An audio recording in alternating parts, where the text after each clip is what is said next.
There's a wonderful chapter on Shah Rukh where the first time you meet him and you go with a certain baggage because A, you're awestruck, you expect to meet a big star and you're completely disarmed because he's so normal, he's warm, he's caring, he's very respectful towards your father. They have a relationship completely independent of.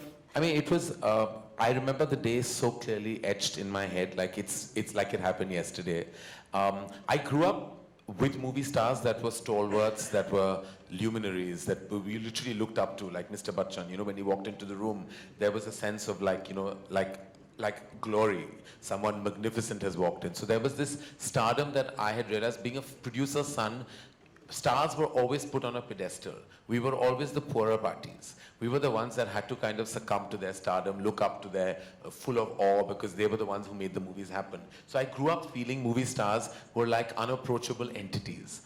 I had then lost track with the generation because I was in my college days, and I was touching base with my father's side of the business much later when he took me to meet Shah Rukh to sign him for Duplicate.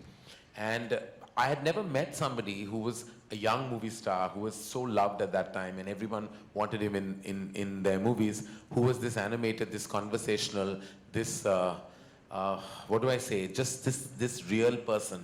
So I was in shock. And the fact that he respected my father so much, the fact that he showed that respect meant the world to me, because up to that point I felt like my father had not had the best run at the movies, you know, even with certain people and relationships. And when I saw Shah Rukh give him that love, I think I fell in love with Shah Rukh at that moment, because I saw the love he gave my father, and that to me meant the world. Nothing else mattered.